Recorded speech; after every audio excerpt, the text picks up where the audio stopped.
Welcome back to Foundations of Data Science for Psychology.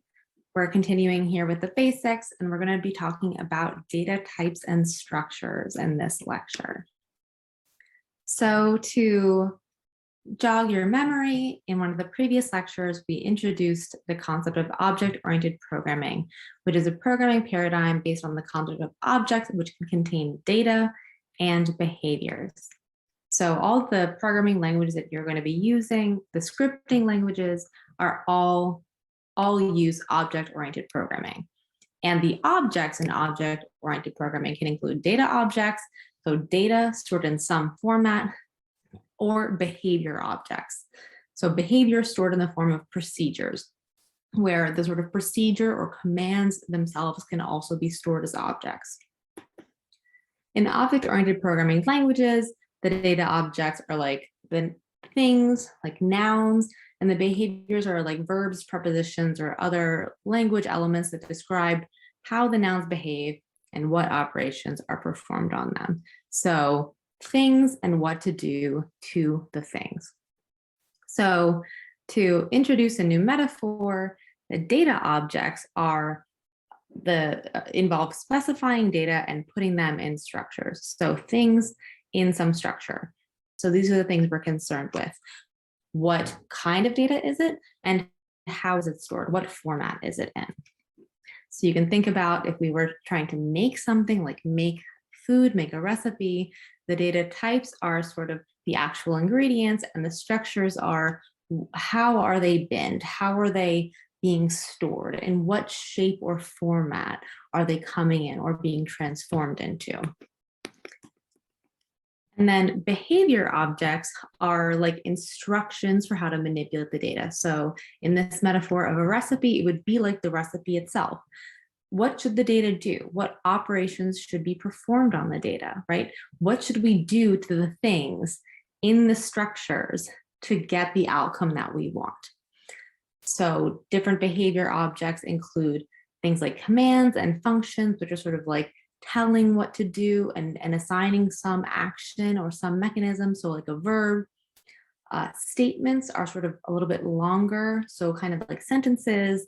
And then scripts, which is what we're developing here in these scripting languages, are like the full list of instructions, so sort of like the recipe overall. So the commands and functions are like verbs in a recipe. The statements are sort of the steps in a recipe, and the script itself is the full recipe. So we have things, they're stored in some format, they will maybe be transformed into some other format, and the instructions tell us how to get there. So today, in this lesson, we're going to be talking about data objects only, and we're going to focus on data types and data structures. So data types is what type of data is it? Also known as what is its class. So there's different classes of data, different kinds of data. So, just as in food, different kinds of fruits are all very different from one another. Is it an apple? Is it a pear? Is it an orange? Is it a different kind of food? Is it meat? Is it flour, butter, cream, right? These are all sort of different things that have a different nature, and you can do different things with them and are likely to do different things with them. Versus data structure. What format or structure is the data in? Is it a single data object? Is it a single thing? Is it some one-dimensional structure, meaning kind of like a line or a list? Is it a group of unordered data objects? So there's a grouping of objects, maybe they're all mixed together and the order doesn't really matter. Is the data in some sort of grid-like structure? Is it in cells? In 2 dimensions, so there's rows and columns? Or is it really highly ordered? Is it a 2-dimensional data structure with rows and columns, right? So you can imagine different structures and formats that your data can be in, and the data can be different from one another in terms of what kind of data it is. Very basic data types. So there's really just a handful of data types that are really consistent and that you'll most likely be using more. First is numeric data types, so just numeric values, numbers. The second type of basic data type is characters or strings. So letters or strings made up of characters, like words or non-words. So sort of strings of letters that you use and you define them sort of with quotation marks. So there's numbers, and then there's strings and characters that are sort of like words and non-words. And then the data type logical or boolean. Some languages call them logical, some call them boolean. It's the same thing. And these refer to the values true or false. We'll talk more in a second about why this matters. So these are probably the data types that you'll use the most, at least in the beginning. So to go into a little bit more detail on these, numeric data types involve numerical values. So for example, defining X as 6. 6 is a number, so this is a numeric data type. The numeric data type may be subdivided into integer, float, or complex. So R basically just calls all numbers numeric data types. And then Python subdivides that into integers, meaning whole numbers, and floats, which is any number with a decimal. So these are sort of two separate kinds of numeric data types in Python, but these are all numerical data types. And then complex is a data type in both R and Python, and it's any algebraic expression, including the imaginary number I, so 2i, right? This is a mathematical expression. You probably aren't going to be using imaginary numbers in a lot of your data science programming. That's more relevant if you're doing other kinds of programming or other kinds of mathematical operations, but we wanted to define it here. What you should really focus on are just the numerical data types. The character or string data types are letters or strings made up of characters, so words or non-words. And the way that these are defined are using single or double quotations, right? So defining anything inside of quotation sort of makes it, you're sort of naming it, right? You're naming it as a character. So the word apple, the word or term Lisa, or variable name like my name or something, right? If you put it in quotation marks, it becomes, it's identified as a character. So it's sort of this self-contained character or string.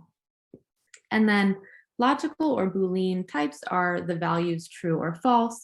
And this actually is its own data type because it becomes really useful in lots of programming applications because it's used to test binary test conditions or conditional statements, right? So the statement might be X greater than 5, and this would be evaluated as true. So it would be given the logical value of true.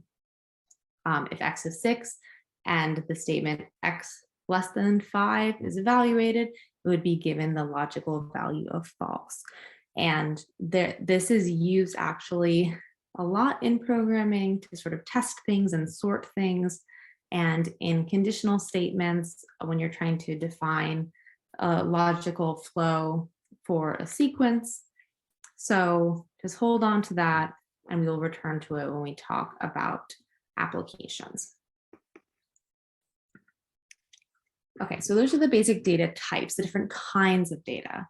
Now let's talk about data structures.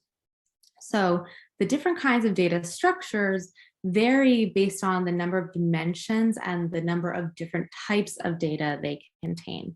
So there's different data structures depending on how many dimensions the data has. So something that has dimension 0, so a single data object, is called a scalar. One single data object. If you've taken physics or any other kind of data science or math, these may sound familiar to you. R is funny, and R calls scalars atomic vectors, meaning sort of a singular vector, like an atomized vector. That's just a tricky thing about R, but it's really a scalar. Okay, so a scalar is a data type of a single dimension, or sorry, a data structure of a single dimension. Data structures with one dimension, so sort of a line, are vectors. So vectors are sort of some things like lists, things like where there's multiple pieces of data in a row or a column. Data with two dimensions, like matrices and data frames, have data in rows and columns. A matrix is a data structure of 2 dimensions where all of the data within it is the same type, usually all numeric. And then a data frame or a table can have the columns can be different data types. So think like a spreadsheet where you might have one column that's numbers, one column that's character, one column that's true, false, or different kinds. So it can vary as long as all of the items in a column are the same data type. And then some languages like R have 3-dimensional data structures called arrays. This is also called an array in MATLAB. Python calls it something slightly different, but you can imagine sort of matrices or data frames sort of stacked on top of one another if there's many different instances of some 2x2 structure. For now, you probably do not have to worry about this kind of data, but this may eventually be something that you encounter if you work with higher dimensional data like neuroimaging data. Today, we're really just going to be focusing on these scalars, vectors, matrices, and data frames. So let's break this down a little bit further. So scalars refer to a unitary piece of data, 0 dimensions, so just a single data object. And scalars can be any kind of data, any type of data. It could be numeric, character, logical, right? So just 37, that's a scalar, it's a single piece of data. The word hello in quotation, so it's a character, or hello world, or the value true, right? These are scalars. Like I mentioned, in R, scalars are called atomic vectors, like a single atom. This is just an idiosyncrasy of R. And in Python and MATLAB, scalars are called scalars, right? So, okay, one single piece of data is called a scalar. Vectors are a one-dimensional group of data in a line. And there's multiple kinds of vectors, but the most common type of vector is a list. And the scalars in a vector, so the pieces of data in a vector, they don't necessarily have to be the same type. They don't necessarily have to all be numbers or all characters or something, but often they should be or they need to be, because often you're doing something to all of the pieces of data in a vector. And so if you're giving some operation to all of the pieces of data contained in a vector, they usually have to be the same data type in order for that operation to work. So there are some lists, for example, that can all contain the same data type, like a list containing the numbers 5, 93, and 8, but lists do not have to contain the same type of data. You could have a list containing data of different types. So a list containing the word chair, 28, true, right? These are all vectors. Vectors can also be lists of lists, right? Or lists of data in different formats.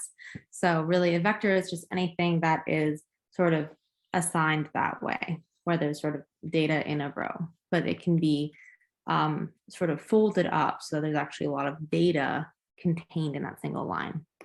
And so for example, you could define list 1 as including the variables X, Y, and Z. List 2 could include the characters apple, cherry, and orange. And list 3 could be true, true, false, right? So you have 3 lists, they're all different.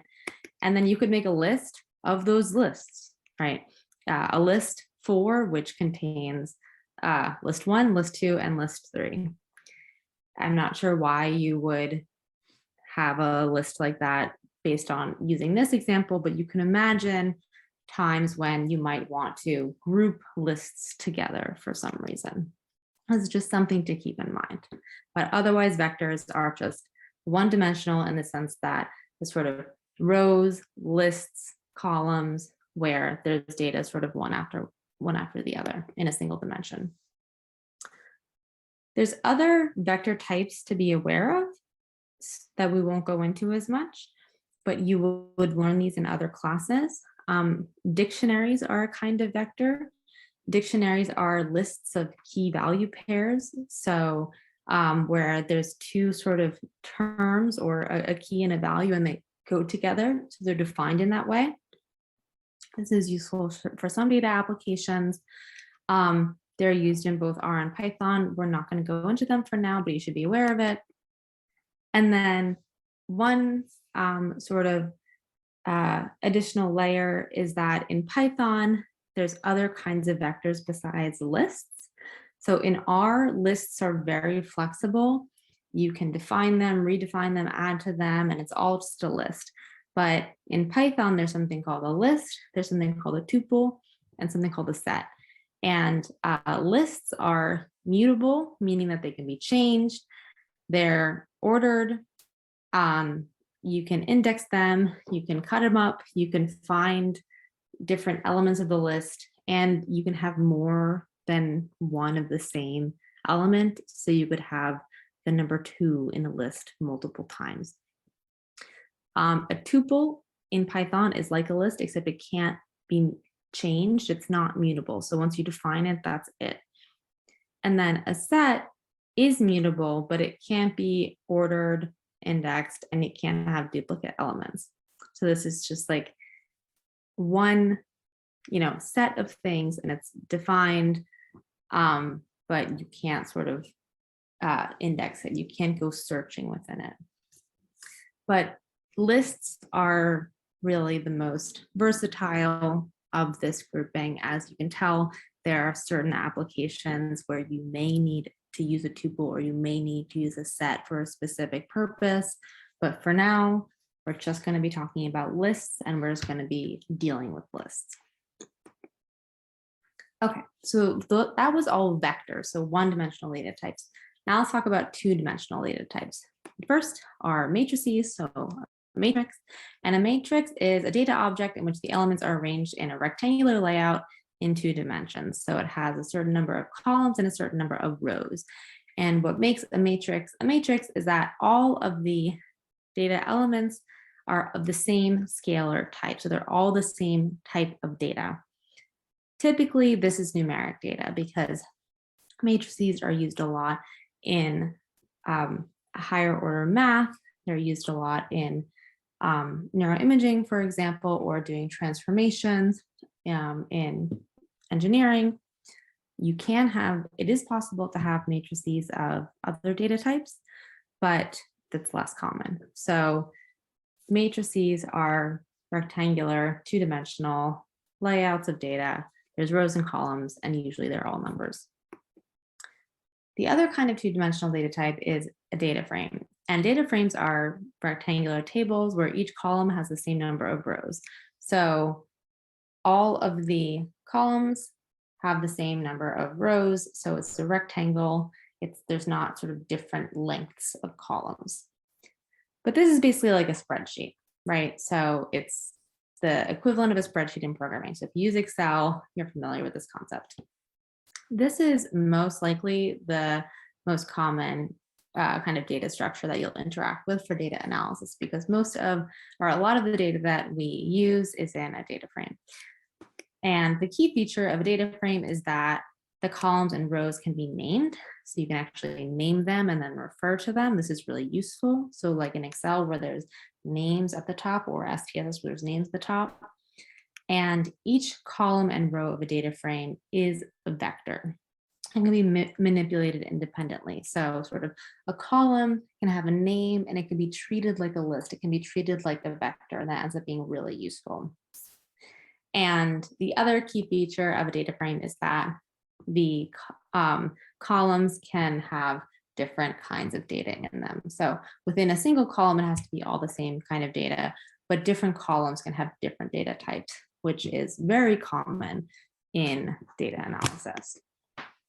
So here you can see an example data frame in R, and you can see that the columns are named and the rows are named.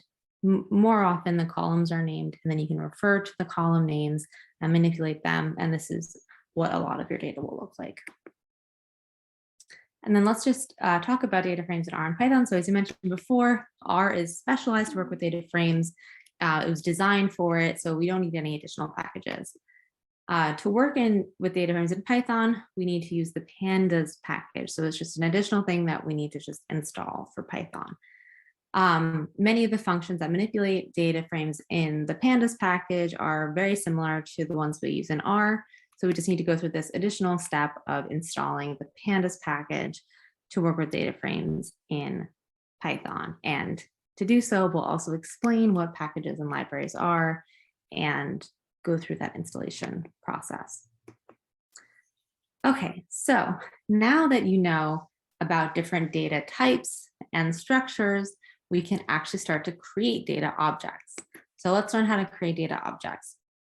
So in order to work with and manipulate data objects, we need to define them by giving them a name. And this is called variable assignment. So variable assignment enables data objects to be stored and referenced by our code. So in R, variable assignment is done using the little arrow. So this sort of leftward, I guess, caret and a line, sort of the way that you would draw an arrow. So you assign something to a variable, that's variable assignment. So in R, we do that using the arrow. So for example, you could assign the number 156 to the variable X. So by writing this X arrow 156, you're saying X is 156. You could assign the number 34.2 to the variable Q. You could assign the character weekend in quotation marks to the variable Y. So Y is the weekend, or Y is weekend, Q is 34.2, and X is 156. In Python, the same thing is done just using an equal sign. So X equals 156, Q equals 34.2, and Y equals weekend. And so then if you can use the variables X, Q, and Y, and they actually refer to and contain that information in them. And we'll also learn how to assign lists, so how to create lists. In R, you create a list using parentheses and the concatenate function. So the C with parentheses is actually short for concatenate, which you may be familiar with from Excel, which just stands for sort of, or it means adding things together. So it's C, open parentheses, everything you want to be in that list, each separated by a comma, and then close parentheses. So X, arrow C, 1, 2, 3, 4, 5, 6, 7, 8, 9, 10, close parentheses, now is the list containing the numbers 1 through 10. You could create a list called Y with the concatenate function C, open parentheses, Bianca, 5, 2.3, 4D, Luna. Or you could create the list Z, which that's a typo and should say C, Ronald, McDonald. In Python, lists are bound by brackets, not parentheses. And to create a list, you just define it in brackets and assign it a variable name, right? So you can do the same thing as in R, but you don't, it's not the C function, it's just a bracket. So X is the list containing the numbers 1 through 10, Y is the list containing the word Bianca, 5, 2.3, 4D, and Luna, and Z is the words Ronald, McDonald. So these are all lists. So we're just going to practice that. So open up R and Python. There's follow along files to practice assigning variables, understanding and testing different data types and structures, sort of getting familiar with that, and practicing making variables and making lists. So open up those files and happy practicing.